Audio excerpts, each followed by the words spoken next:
Cari fratelli e sorelle, buongiorno. Queridos hermanos y hermanas, buenos días. El pasaje bíblico que hemos escuchado cierra el libro de Job, un vértice de la literatura universal. Nosotros encontramos a Job en nuestro camino de catequesis sobre la vejez.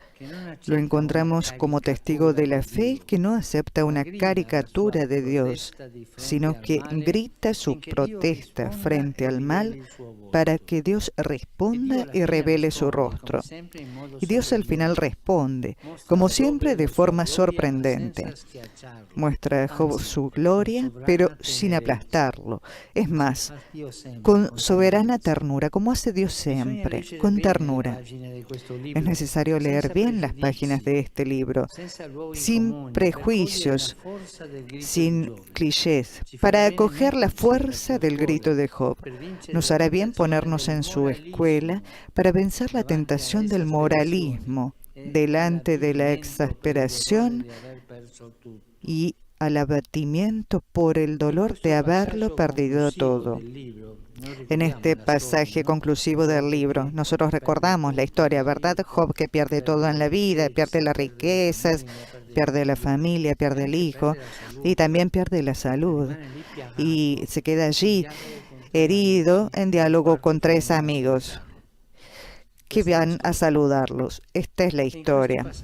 En este pasaje de hoy, el pasaje conclusivo del libro, cuando Dios finalmente toma la palabra, este diálogo de Job con sus amigos es como un camino para llegar al momento en el que Dios dé su palabra. Job es alabado porque ha comprendido el misterio de la ternura de Dios escondida detrás de su silencio. Dios reprende a los amigos de Job que suponían que sabían todo, que sabían de Dios y del dolor, y habiendo venido a consolar a Job, terminaron juzgándolo con sus esquemas preconcebidos. Dios nos guarde de este pietismo hipócrita y presuntuoso. Dios nos guarde de esa religiosidad moralística y esa religiosidad de preceptos que nos da una cierta presunción y que te lleva a la hipocresía. Así se expresa el Señor respecto a ellos.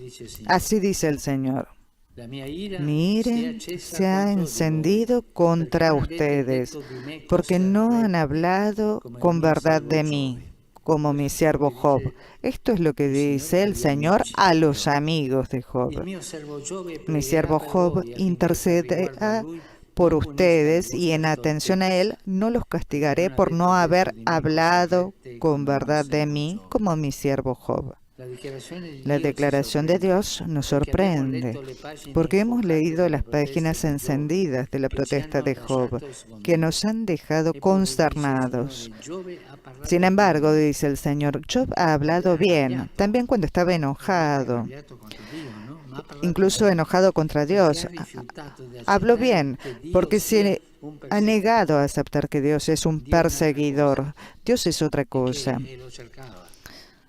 Él lo buscaba. Y como recompensa, Dios le devuelve a Job el doble de todos sus bienes después de pedirle que ore por esos malos amigos suyos. El punto de inflexión de la conversión de la fe se produce precisamente en el culmen del desahogo de Job, donde dice, yo sé que mi defensor está vivo y que él, el último, se levantará sobre el polvo.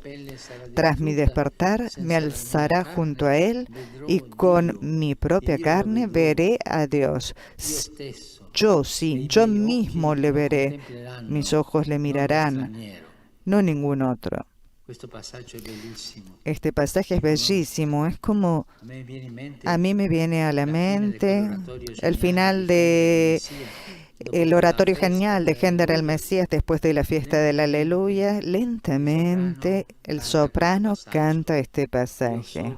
Yo sé que mi Redentor vive, con paz, así. Y luego toda esta cosa de dolor, de alegría, de Job. La voz del Señor es otra cosa. Yo sé que mi defensor está vivo. Es algo bellísimo. Podemos interpretarlo así. Mi Dios, yo sé que tú no eres el perseguidor. Mi Dios vendrá y me hará justicia. Es la fe sencilla en la resurrección de Dios, la fe sencilla en Jesucristo, la fe sencilla que el Señor siempre nos espera y vendrá. La parábola del libro de Job representa de forma dramática y ejemplar lo que en la vida sucede realmente, es decir, que sobre una persona, sobre una familia o sobre un pueblo se derriban pruebas demasiado pesadas, pruebas desproporcionadas respecto a la pequeñez y la fragilidad humana. En la vida, a menudo, como se dice, llueve sobre mojado y algunas personas se ven abrumadas por una suma de males que parece verdaderamente excesiva e injusta. Y a tantas personas les sucede. Todos hemos conocido personas así. Nos ha impresionado su grito, pero a menudo nos hemos quedado también admirados frente a la firmeza de su fe y de su amor. En su silencio. Pienso en los padres de niños con graves discapacidades. ¿Ustedes han pensado en los padres de niños con graves discapacidades toda la vida? Pienso también en quien vive una enfermedad permanente o el familiar que está al lado.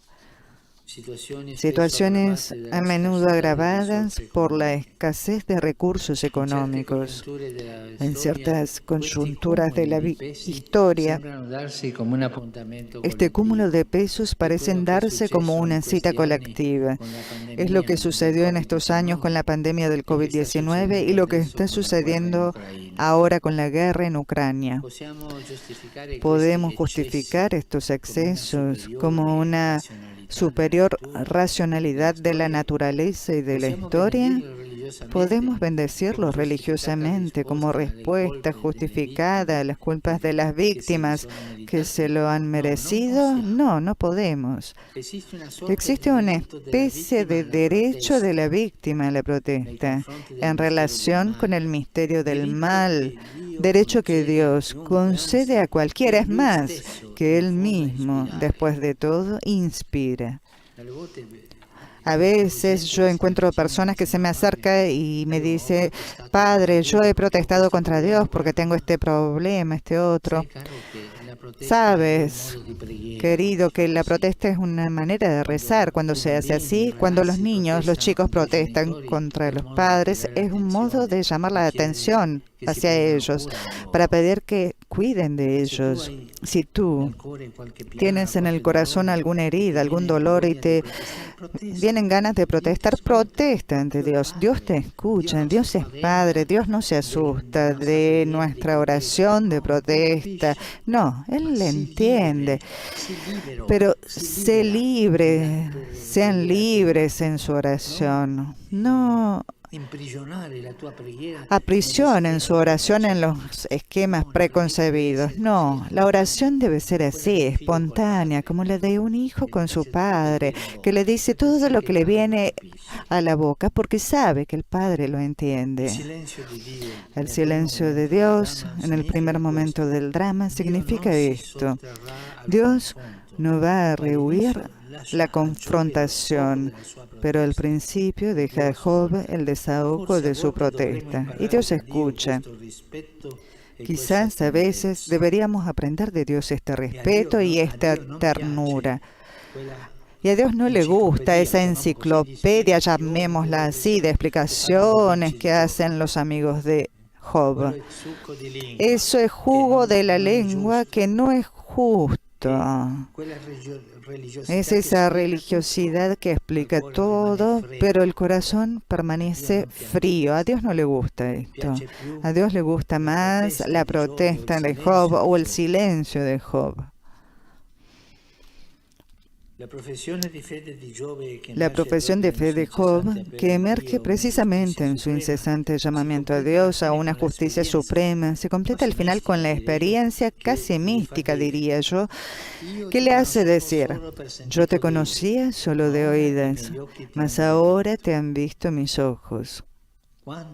¿Cuánta gente, cuántos de nosotros, tras una experiencia un poco fea, un poco oscura, da el paso y conoce a Dios mejor que antes? Y podemos decir como Job: yo te conocía un poco de memoria o por oído decir, pero ahora te he visto, porque te he encontrado. Este testimonio es particularmente creíble si la vejez se hace cargo en su progresiva fragilidad y pérdida.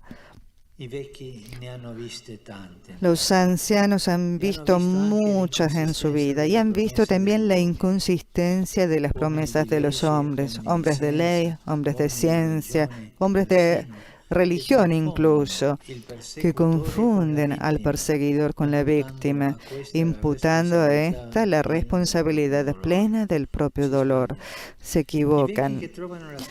Los ancianos que encuentran el camino de este testimonio, que convierte el resentimiento por la pérdida en la tenacidad por la espera de la promesa de Dios, es un cambio, ¿no?, del resentimiento por la pérdida